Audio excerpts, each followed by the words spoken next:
Bun venit la o nouă ediție a emisiunii Punctul de plecare. Rațiunea de a fi a acestei emisiuni este să arate că atunci când le dăm copiilor noștri un punct de plecare bun, atunci când biserica este pentru tinerii noștri un punct de plecare bun, atunci ei vor reuși în viață, vor fi tari în credință și vor fi de folos în societate. Dar nu întotdeauna este așa. Invitatul de astăzi, un vechi prieten al meu, Mack Tennyson, are un început foarte puțin promițător și în tinerețea lui s-au produs în viața sa lucruri care nu prevesteau nimic bun. Și totuși Dumnezeu i-a dat un alt punct de plecare, o istorie fascinantă a unui om care de acum de zeci de ani a slujit în biserică, în cadrul organizațiilor regionale și mondiale, conferința generală, și de asemenea mulți ani a predat în universități. Să ascultăm povestea de viață și de credință a lui Mack Tennyson.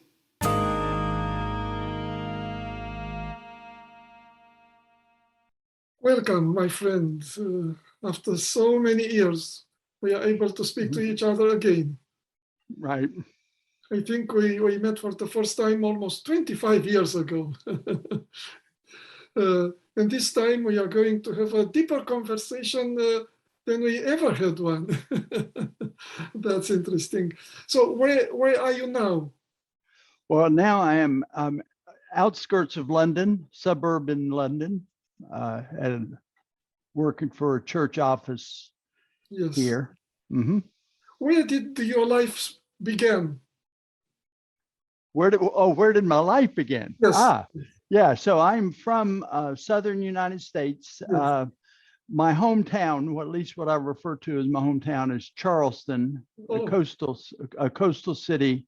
A very historical place, yeah? Oh, yes, that's right. So not too far from where you are, but Yes. it's a coastal city of beautiful harbor, you know. So do you have nice memories from your childhood? Oh, sure. I had, pretty good parents. Mm-hmm. And we lived in it's sort of odd now to say it, but we lived in a very poor community that has since become a very expensive community. So when I say I'm from there, people think, oh, you must be rich. Uh-huh. Actually it's just the town came out and captured the city and the little village I lived in. And so, yeah. That's what they call gentrification, I think, yeah? Yeah, gentrification, where you can't afford I can't even afford to go on vacation there now. So, Any religious memories from your childhood? Well, my parents, I want to be careful what I say about my parents because they were good parents. I don't want to say anything bad. Sure. They would take me to the Baptist church on Sunday mornings, and I would participate in the youth activities there. I don't remember maybe saying grace before meals. I don't remember any sort of religious discussions or religious values in the home of overt, maybe there was things I can't remember, but it was just sort of part of what everyone did there. In that little village, everyone either went to the Baptist church or to the Catholic church. There are two churches in the village, and so you had to either be Baptist or Catholic, So do you think you grew up, especially when you began thinking for yourself as a teenager or young adult, you were a believer or? Oh, no. I definitely, I definitely was eager to leave home. I guess as much as anybody. I'd really dreamed of the day of what I thought at the time of being free and carousing around and be able to do what I want. And I did not see, after I left my childhood home, I did not see religion at all in my life. It wasn't rejective. It was not angry at God. I Yeah. was not dismissed, but it just was not something I wrote into any equation or my thinking. What was your field of study? Well, when I went to university, I studied a triple major of all things. I was studied psychology and sociology and anthropology. And Very so I interesting. studied those three things, and I wanted to work as a clinical psychologist.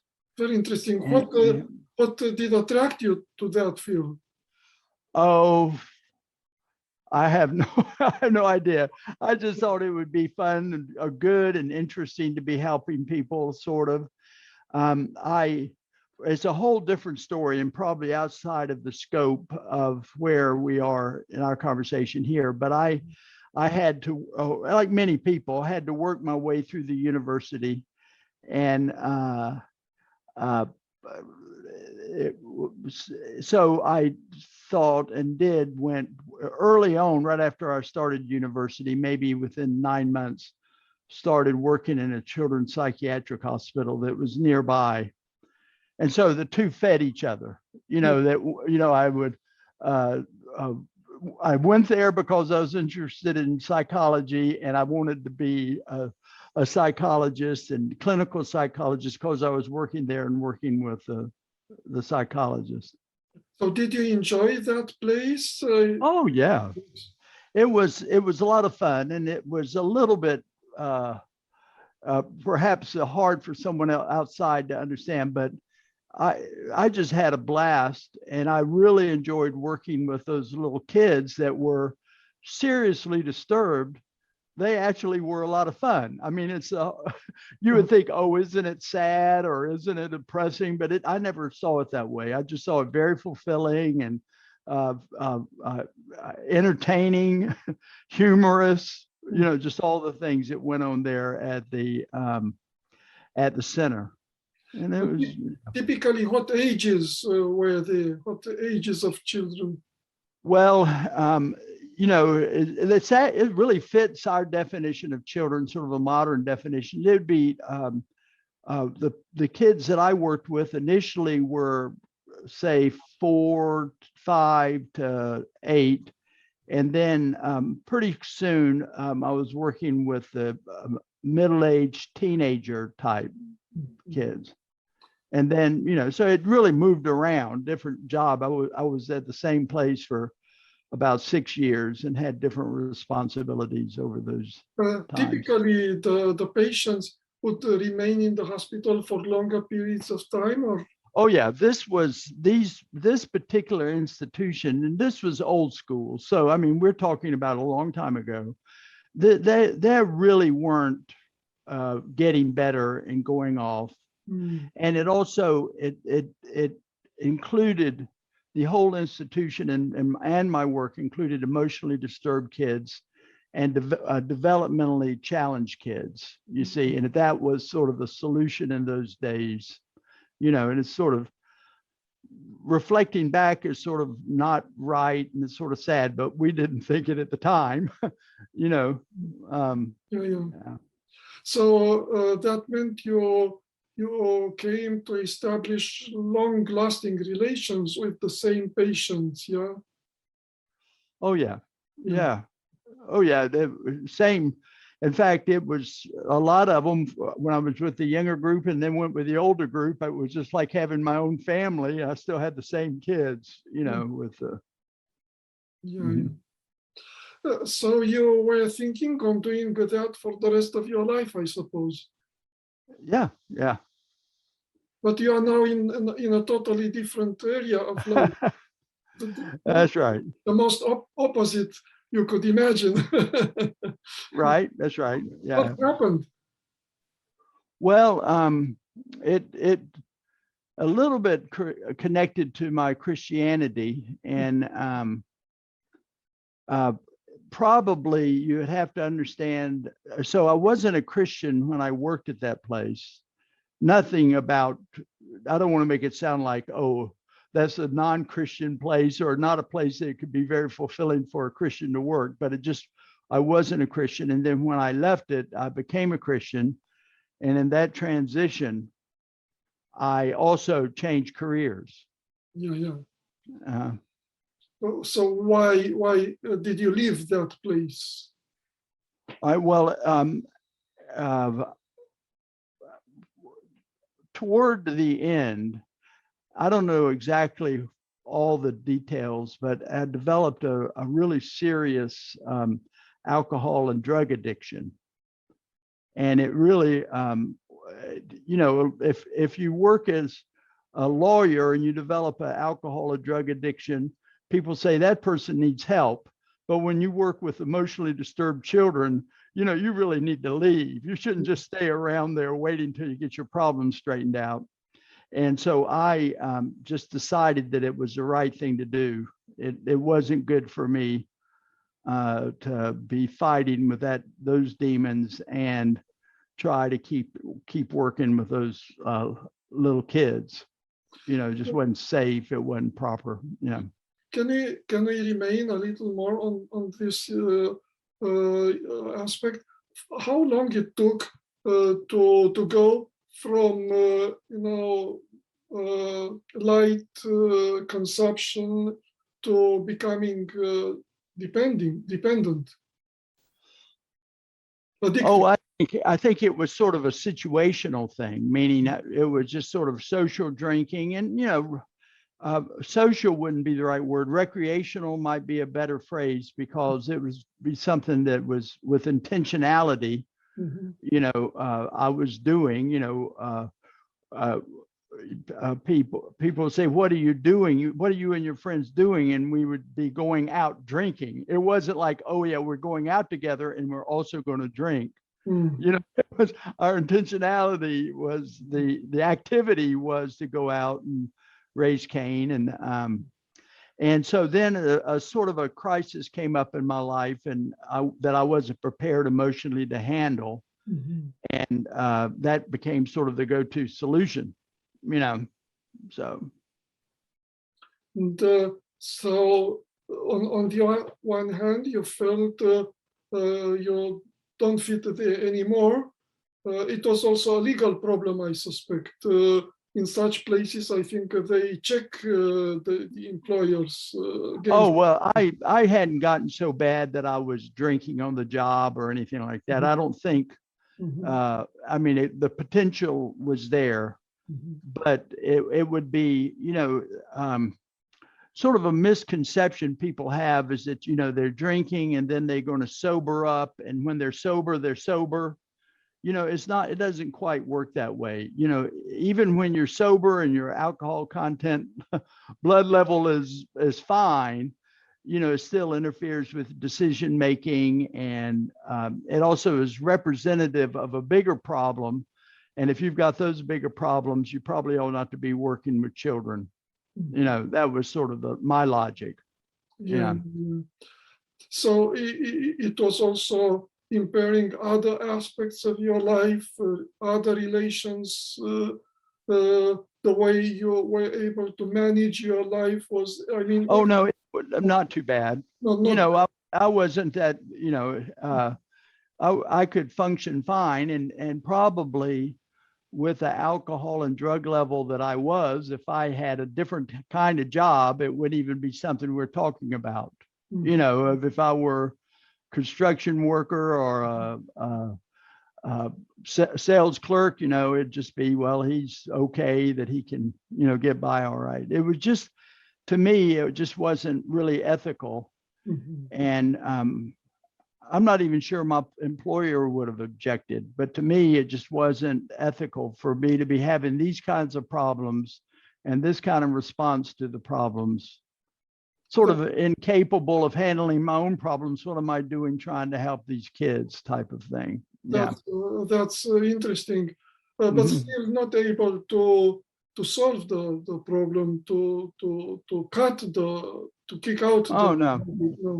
Oh, yeah. I mean, I imagine, I can't remember too much, but I imagine that I tried some, strong resolution, I'm going to quit. But on the same token, I was sort of saying, well, maybe I don't want to quit, And so it was, it was sort of like that. Yeah. In a way, it still functioned as clutches, as support, kind of support for you. Well, it was at least in that environment, an incorrect response to a problem, incorrect, I imagine one of your listeners say, well, he wasn't really a drug problem, or something, but it's a little bit context in the context of the working with those kids. I understand. Yeah. So what did you do next? I'm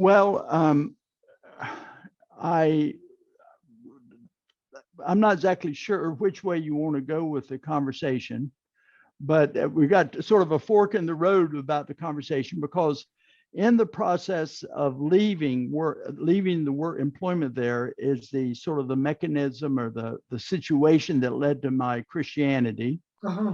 And then also the mechanism that led to my career, the next career. We could take either fork in the road you're interested in. Well, let's take both of them if we can. Let's start with the faith factor. Okay. Well, I think faith factor would be a good one to start with, because it fed into the other decision. So they're both working but when I was working there, so when I was leaving, I put in my resignation and they hired a replacement, and we had and so her name was Deborah, and Deborah and I were to work together side by side for 2 weeks. So she's sort of a handover. It's a little bit more complicated than saying, teach her the ropes, but she had to sort of transfer the relationships with the kids and to pick up sort of the routine duties. And so for 2 weeks we worked together, and I became very fond of Deborah, and I just enjoyed her company. And so, I mean, you're clear on this, I was 25 at the time, and she was about the same age. And so I asked her to go out with me, and we went some dates, American style dating, and we had several dates. And then one time she said, come to my brother's apartment. She lived with her parents. She said, instead of coming to my parents to pick me up, come to my brother's apartment. And I went, ooh, And so I went there, and she opened the door and she said, do you want to spend the night? And of course, my little 25-year-old mind went boing, boing, boing, boing, I said, oh boy, it had no values at the time, no standards at the time. I said, this is going to be, she said, no. She immediately saw that I had gotten the wrong interpretation. She said, no, Mac, no. She said, what? And what it was she says, I am terrified that, Charleston has these huge storms come through, and with tornadoes. And she says, I'm terrified of tornadoes, so I don't want to go out. I want you to stay here with me. I'm house sitting my brother's apartment. I want you to stay here with me all night. Let's just sit on that. It was a high-rise apartment overlooking the beautiful harbor. We'll just sit there on his porch and look over that harbor. And so I still had hopes. You can just imagine, I still had hopes. But in any case, nothing like that have happened, but during the night, maybe at 3 in the morning, 4 in the morning, we just sat there talking and laughing, and we had it was a very pleasant evening, napping, all sorts all through the night. She said, Mac, I want to talk to you about Christianity. Oh. She said, Christianity is the most important thing in my life. Oh. And it's she was very nervous. I wish I could convey how nervous she was to bring it up, and how she hemmed and hawed and went every which way, but finally brought up, she says, Christianity is the greatest thing ever, you know, and explained to me the plan of salvation about how Christ died for our sins and the substitution Christ did for our sins and how he wanted to clean our life up. Mm-hmm.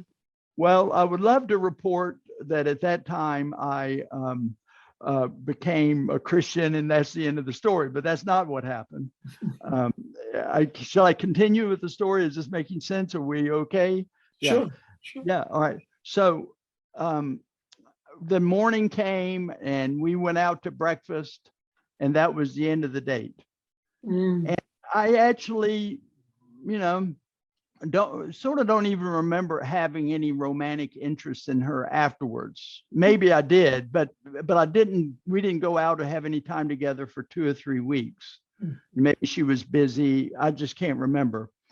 And then after 2 or 3 weeks had passed, I had a sort of a crisis phone call. We've all had them, you know, where you get a phone call and just horrible news is told you over the phone. And so I had this crisis phone call, and I don't want to go into all the details of what that phone call was about because it would be embarrassing to but for someone else. But it was a crisis phone call, and that I decided as I got off the phone, I was at my mother's house, and I was working on my Volkswagen Beetle.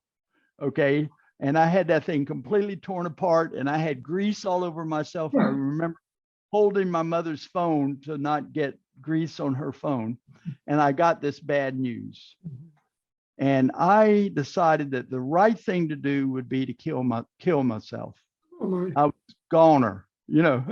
I just, how's the quickest way I could do it? I needed to put an end to this whole mess. Yeah. Have you considered that before? All of a sudden. Yeah, it probably a little bit, but I might have thought, well, if this happens, I'm going to just kill myself. I probably had gone that way, you know. And so I decided the only thing that stopped me, the only hesitancy was my mother. Mm-hmm. Okay, you know, I wouldn't want to break her heart. You know what I mean? I just wouldn't, you know. So I thought in my sort of twisted thinking, you know, and I'm sober here. This is not any drugs or anything. I'm sober at this time. But in my twisted thinking, I said, if I talked to one of the psychiatrist friends of mine over at the institution and then killed myself, the psychiatrist friend could help my mother understand why I did it. Very interesting. Yeah, and that I had sought help. You know what I mean? That it wasn't just, oh, why didn't he seek help? I had sought help before I did it. So I went, and the building they were in was a 10-story building.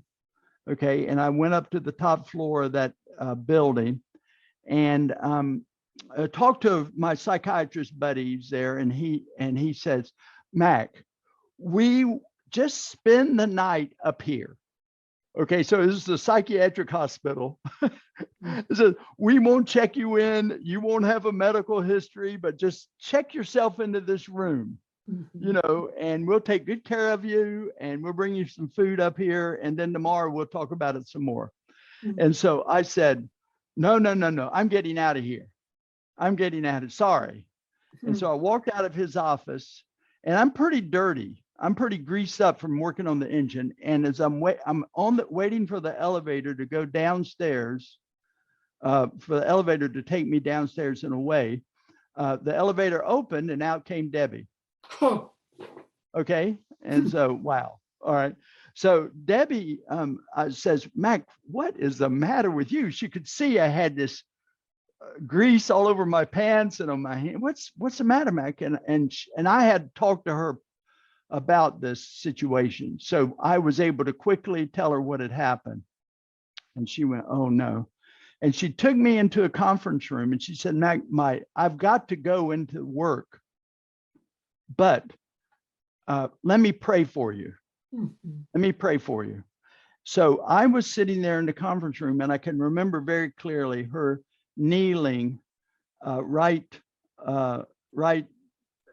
at where I was sitting and putting her clean white hand on my greasy blue jeans and saying, "Dear God, thank you for what you were doing for Mac."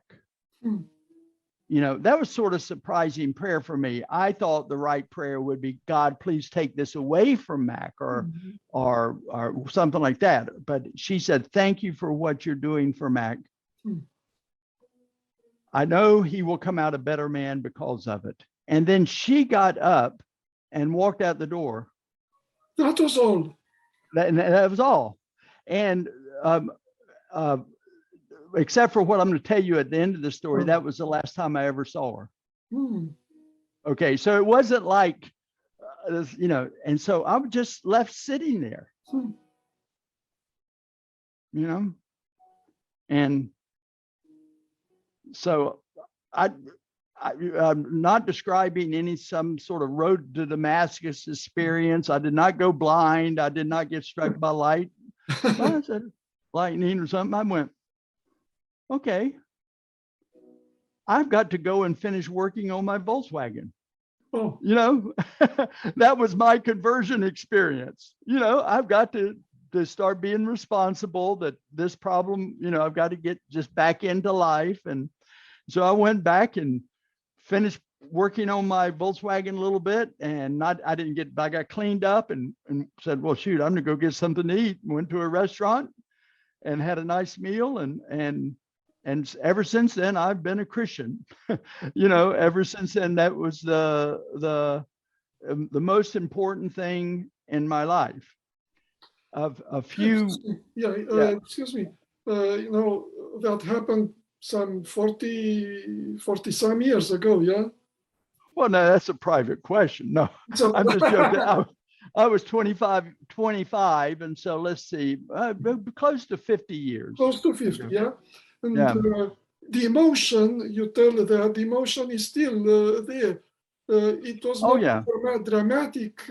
I mean, at that time, you didn't experience something dramatic, but looking into retrospect, it's very clear to you. First of all, without that encounter, maybe you didn't have this conversation now. Maybe. Right. Oh yeah. Well, you know, I like to think that God would have found me some other way, but I will tell you that that's a sort of theological topic or something. Sure. But I can say that I am. I think the main thing to describe from that is I left with a relative peace. I don't want to say I had peace like a river, or I don't want to say it was great peace. I just, okay, this will pass. And I will tell you, the other day I was in a much more intimate description, talking to someone about this and describing it to them somewhere where I could talk a little more freely. Sure. And the person asked me, well, what was the phone call about? And it took me quite a bit to remember. Really? Yeah.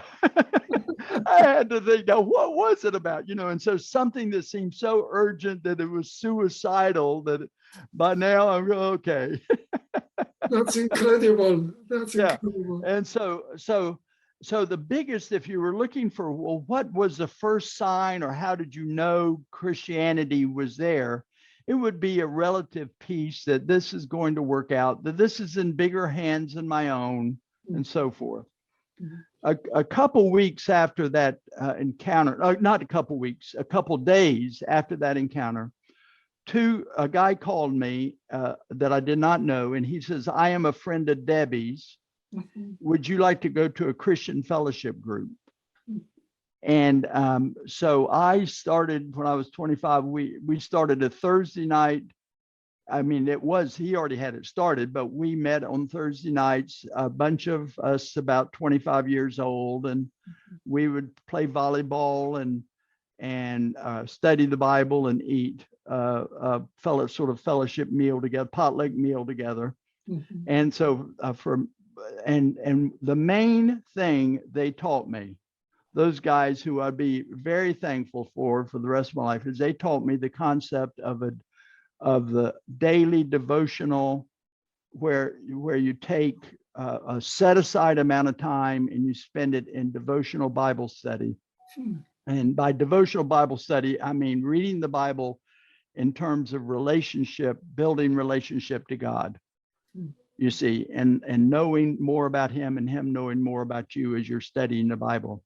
And so they told me that discipline. And so I started doing it at that time. And I think that would be the sort of the fountainhead of my Christian experience, that, you know. Yeah. And I will mention, just so you can sort of wrap the story up, you know, the whole sort of get the end, the punchline is, call it 30 years later, 40 years later, about 15 years ago, I went to a graduation and I'm sitting there. You know how you've been to graduations and you see the names, and Debbie had a very unusual last name. Mm-hmm. And so I saw her last name in the program. Oh, you could say, oh, I wonder if, I just thought about Debbie. I actually didn't wonder if this person was connected, but I just thought about her. Mm-hmm. And as I was walking and, you know, sort of mingling after the graduation, and there she was. Oh.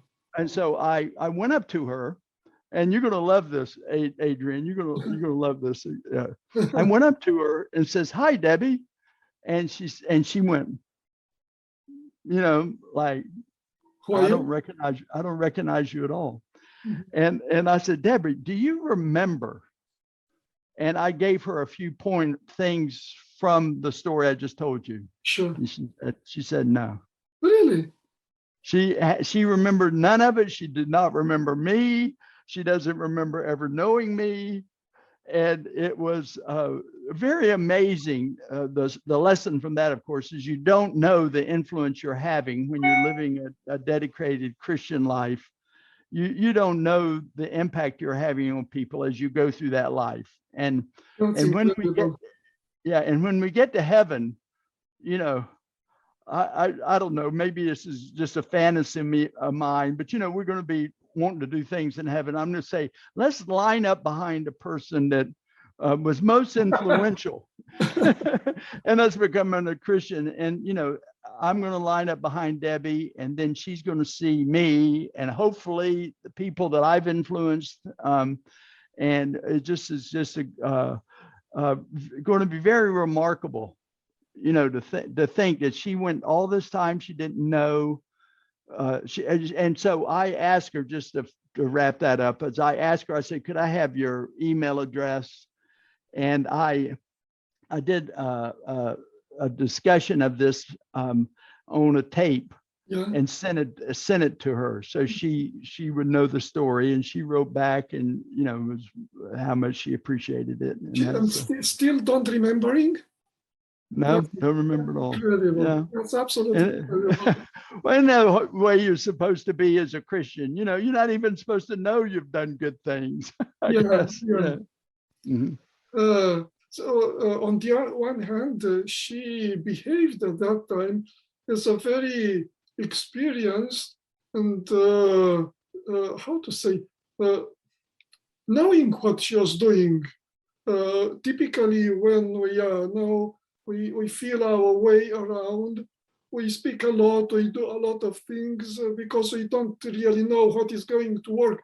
But for her to have that kind of a short prayer and then you know, leave you there, and this is it. It shows like she was very confident in what she was doing. Well, yeah. I think it probably, though. I'd like to take a different perspective, because yeah. I actually think she was very unsure what she was doing. Really? I really think, I do know that when it comes to talking to me about Christ, mm-hmm. This was just, you know, how do I bring this up in that romantic dating environment? She just was, I don't know how to do this, and just sort of stumbled and bumbled through it. Mm-hmm. But I'd like to think that somehow or another there was divine Holy Spirit intervention, you know, that God was taking a humble, a spiritually pliable young lady and just used her, you know, without really a lot of stratagem or a yeah, lot of education and yeah, yeah. training courses, but just her willingness Mm. to do something in a desperate situation. And Yeah. so, I- What if it was actually an angel impersonating Debbie? she doesn't even remember, maybe. I'll buy it. I mean, I've always thought of her as an angel. And so, I'm very happily married, but, the most influential person in my life, I never say this to um, too strongly, Yeah, but it's just amazing how important that her being in the right place at the right time, being willing to be used by God, yes. you know. Yeah. Oh, so what was next? You returned to life, and you, in the process, you found Christianity, and it brought peace to you. What did you do for your life and profession?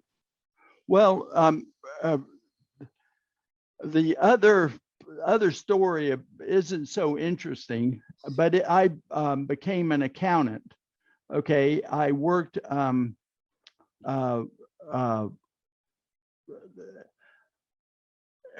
it wasn't well thought out. So if you want to say what was the rational process that you became an accountant, you're projecting too much intelligence and clear thinking onto me. It's just that's not the way it works with me. But I studied accounting and surprised myself that I did well. And so I worked in a firm for a few years and decided that I sort of liked the nature of teaching and the helping. If you think about sociology and teaching and the sort of the helping approach out, and so I thought, well, I'd become a teacher. So I went and got my PhD in accounting, which is sort of rare. Sort of rare. Not a lot of PhDs in accounting. There's a lot of PhDs in business, but I got my PhD in accounting and went and taught at a government university there in Charleston. It was at several places, but total in teaching university for 30 years. Most of the career, most of it by far at the College of Charleston, the state university in Charleston. And so during the time there, I was the associate dean, several jobs there, and worked there for quite a while. Do you think your previous working experience in psychiatry and things like that influenced you in your approach of students? Oh, most certainly. Yeah. Oh, yeah. Not just a little bit, quite a bit. Mm-hmm. And in many ways, I mean, I don't want to insult my university students, but many ways teaching them was the same. Had to move around a lot, keep it interesting. Yeah. So, yeah.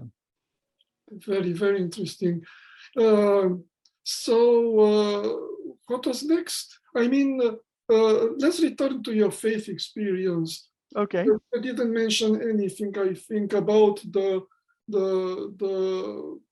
what kind of Christianity, what kind of a church was that? Was a specific, or it was a break church or non-denominational? Okay. What kind? All right, so what we need to do is rewind back to where I'm attending this Thursday night fellowship group. And it was just a bunch of guys and women and, 25 to 30-year-old, and we just had a great time. And I just loved it. And that was all the church I needed. I would say that's it. I don't need church any more than that. I don't need to go to church on Sunday. I'm just happy with Thursday night. Okay.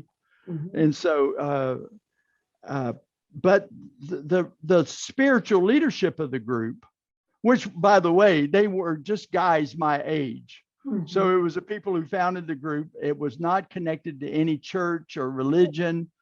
And it was just Christians who got together, and it was formed by 3 or 4 guys who sort of took a leadership role. Well, they really felt like it was important to be in church.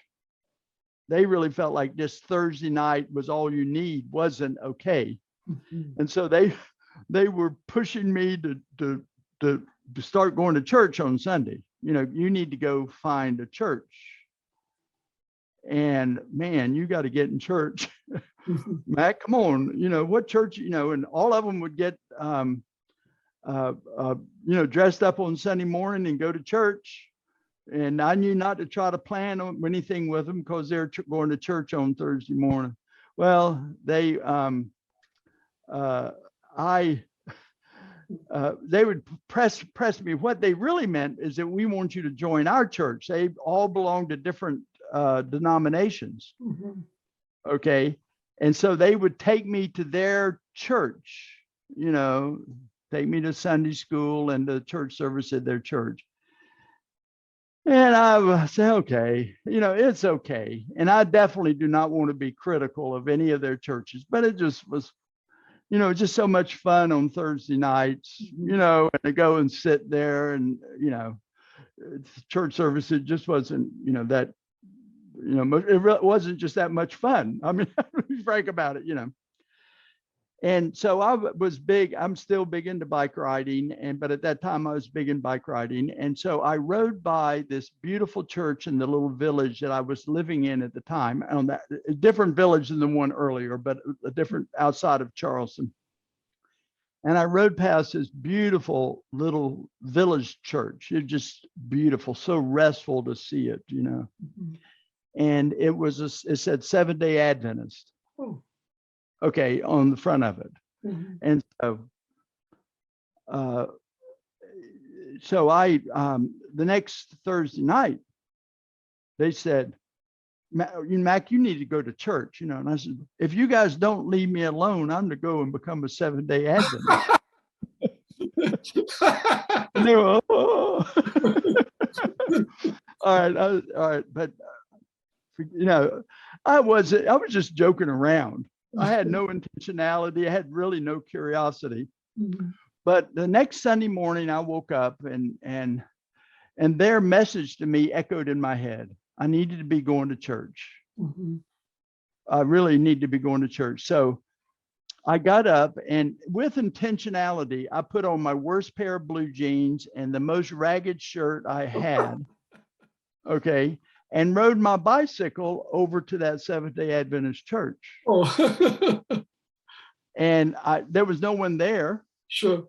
Okay. And no one there. And so I went and sat on the porch of that church. It was a nice little porch. It was a Victorian style building. It had a little porch with the, you know, so they had rocking chairs in the front. I sat there and for a couple hours read my Bible. There was a big oak tree over the porch. And I said, well, I like going to church here. This is very peaceful. And so as I walked back to where I liked my bicycle, I looked at that sign and then it said Saturdays at 9:30 to, you know, I said, man, this is weird people going to church on Saturday, you know. So, oh, brother, and said, well, forget it. I had a good time, you know. Got my bike and didn't give them another thought.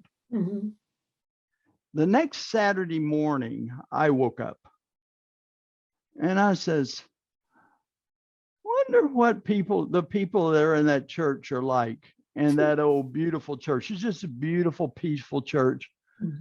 And I said, well, I'm going to go over there and see. So I put on my dirtiest blue jeans and old ragged blue jeans and, you know, and I rode my bike over. And I went and slipped into the church, and now there were people there since they were Seventh-day Adventists, and I was slipped into a Sabbath school class, and it was like 5 old people, really ancient. Now they're probably all younger than I am now, but they're ancient, you know, ancient of days, you know, and they were sitting there, you know, and the guy opened the lesson and he says, you know, Monday. And he just reads through this, you know, and I'm going, this is killing me. And so I'm going to leave the first socially appropriate time to leave. I'm getting out of here. And so I just sat and I thought it was time but they morphed right into the church service. Oh. I didn't realize it was okay. That was my exit point, you know, I didn't. And so they had the church service and it was terrible. That same old guy went up and gave the sermon and it was, you know, you're going, what am I going to do? You know, this is terrible. So I waited until it was all the way over. Mhm. And I'm sure it was over. And I made a beeline to my bicycle. And I'm walking over to where my bicycle was parked. And this real old lady came out and she had her cane. And she was saying, young man, shaking that cane at me, young man. And she caught up with me and she said, how do you like our church service? And that was, I thought it was real important to be real honest in those days. You know, I'm a new Christian. I want to always tell the truth, you know. I said, well, it just didn't meet any of my needs. Mhm. And she said, as long as you are looking for a church that meets your needs, you'll never be happy. Oh. She said, we need you. She says, you saw in there that a third of the light bulbs are burnt out in there. We don't have anybody that can go up the ladder and change the light bulb. You know, we don't have just the simplest maintenance. We'll never get any young people unless somebody comes. It will never happen. And I went, you know, and she just said, we really need you. We're a bunch of old people that really need you. So I said, yes, ma'am, yes, ma'am, yes, ma'am, you know, and got on my bicycle and rode home. And I thought, well, I'll never go back there again. That was way too boring. The next Saturday morning, I woke up and I says, those people over there really need me, you know? And so I, maybe not quite as ragged of blue jeans, rode my bike over and I got there early before anyone else. Mhm. And I was standing there with the bulletins. And at that time, the pastor would open the church and he would go to his other church and just leave it open with the bulletins there. And I was standing there looking at them and someone walked in and they said, oh, so you're our new deacon or a new usher or something. You know? And so within a week, I was teaching the Sabbath school class. You know what I mean? They just said, I wasn't an Adventist. I knew nothing about what Adventists believe, but I wasn't going to corrupt those old folks. And they just embraced me. And I helped them saw a formula that we were able to grow that church within a couple of years of several hundred people. Really? Yeah. And it was all based on sort of a ministry to people like me. And so that's a different story. But the pastor asked me, there was a pastor ultimately involved. He rotated through several churches. Mhm. And one day the pastor asked me, Mack, there's some young lady who would like to have Bible studies. Would you go and give her Bible studies? And so she and I were both baptized at the same time. So Oh. I sat there, I said, what type of Bible studies do I give? He said, well, just follow this lesson guide. And so I would study all the verses and mark them and go over them with her. And then we both learned the doctrines of the Adventist church. And that's how I became a Seventh-day Adventist. So I wonder, what do you think about the traditional or the newer evangelistic methods of our church compared to what did you experience in your own life? Because Well, definitely everything I've ever seen was very intensive one-on-one soul reaching. yes, I do believe that there's a time and place for evangelistic meetings and this type of stuff. But what really happens is a soul winning is one soul talking to another soul about what Christ has done for them. And so I may have a friend and talk to them and they come under conviction and they may go with me to an evangelistic meeting, you know, or they may go with me to church and it sort of helps them form their Christian experience. But it definitely in my life, soul winning is a one-on-one experience. Yeah. Have you ever met your friends from the Thursday night meetings? Oh yeah, occasionally we didn't become we haven't over the time for various reasons, but I do know that one of them that was very influential that taught me Bible study, he very early after this time, he passed away. So maybe just a few years after he started this Bible study group, he passed away. And so there wasn't, our friendship continued until he died. And then the rest of them, a few I talk to regularly on the phone and just sort of stay in contact with them. A few became Adventist, a few didn't, Oh yeah, yeah. I would say out of that group, maybe 5 or 6 ultimately became Adventist. I suppose that was in connection with your own becoming. Oh yeah, that's right. And so our church, what we started doing in our church is I told the folks how we could grow the church. I said, start having fellowship meals, and the church can help buy the food that you're preparing. We didn't want to be a burden on those old folks, but the church should help buy the food. And we got a little bit of money here and there. And then I started inviting my friends. And so that instead of saying, come to church and then we'll feed you afterwards, I just invited them to the food.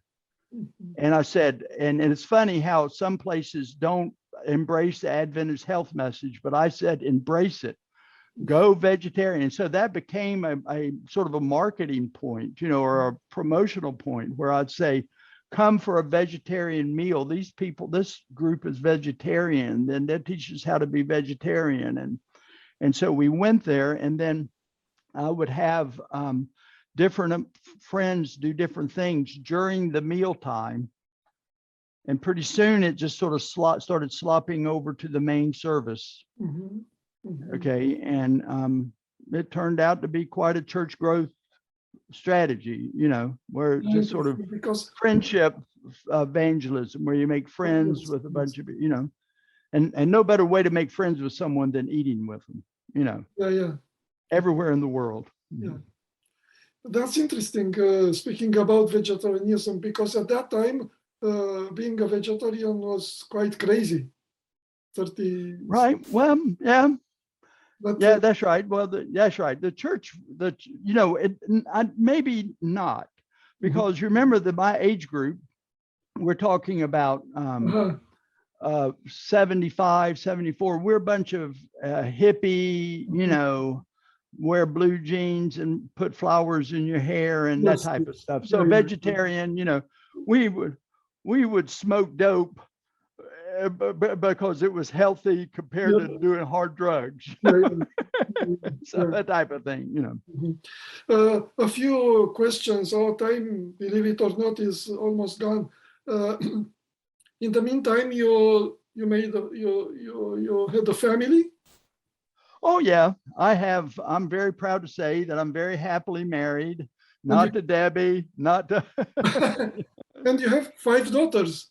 5 daughters. Yeah, I have 3 natural born daughters, and then 2 adopted Chinese, adopted from China. So they're the oldest is 41. Okay, I had to think to make sure, because if she were to hear this, I don't want to be offensive to her. So the oldest is 41 and the youngest is 20. So I have been in the parenting mode for 41 years. So not too long after the stories I'm telling in this story, I met my wife and we started having kids. And for a while you have also taught in Thailand, I think. Yeah, at the end of teaching at the State University in South Carolina, I went to work at an Adventist college, a Christian college in Thailand. We had 1,000 students there, and I was working in finance and teaching there, and was quite the impact on those young men and women. That's a whole different story about the fun of being there. We stayed there, my wife and I, and the 3 youngest So the two youngest grew up there, and then there's a third one that was high school age, and so they sort of grew up there. And then I went to work at the church, the World Church headquarters in Washington, D.C. I was there for 7 years. And then my job here is closely connected to that. Yes.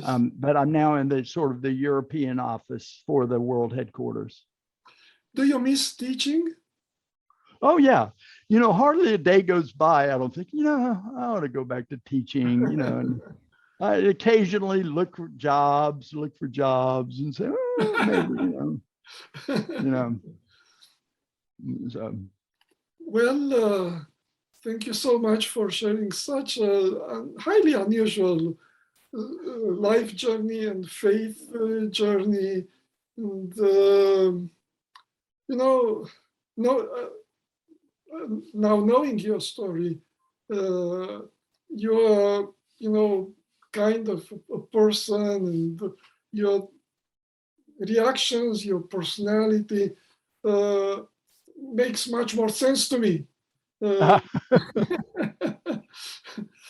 I'd love to be able to discuss other aspects, like other stories from your teaching tenure at the State University in South Carolina, and especially from Thailand. But our time is now up. Maybe one day we'll Sure, I'd love it. Continue this conversation. Do you have a closing word? Hopefully some 25 years old are watching this program, the same as you were at that critical time in your life. Maybe some. Oh my!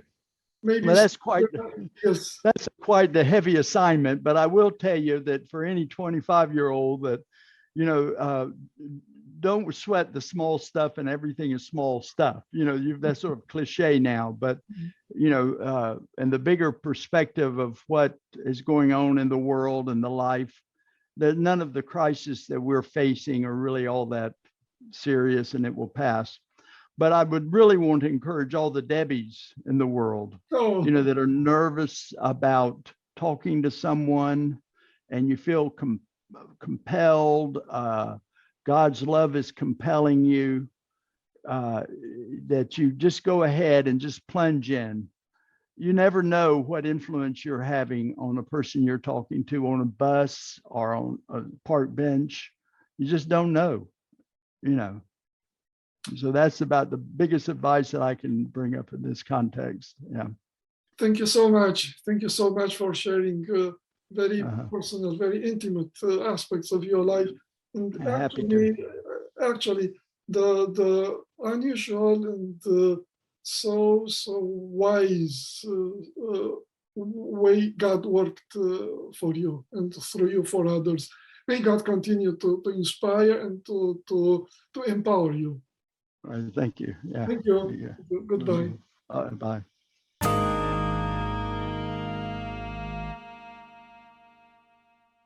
Vă mulțumesc pentru vizionare. Adesea suntem tentați ca, văzând că lucrurile nu merg cum trebuie în viața cuiva, să dăm verdicte, să facem profeții sumbre, nu o să se aleagă nimica de el. Iată însă că harul lui Dumnezeu este mai puternic și Dumnezeu vede mai departe decât noi. Așa că să nu ne grăbim să dăm verdicte, nici pentru alții și nici chiar pentru noi. Să avem încredere. Harul lui Dumnezeu, chemarea lui, reprezintă întotdeauna o nouă șansă. Și să nu uităm, chiar în cel mai bun dintre oameni, este sămânța căderii și a distrugerii. Și iată, chiar în cel mai nepromițător dintre oameni, este destulă răspundere, este destulă capacitate de a sesiza chemarea lui Dumnezeu și de a-L urma. Să facem din viața noastră terenul fertil pentru chemarea lui Dumnezeu. Pe curând, la o nouă emisiune.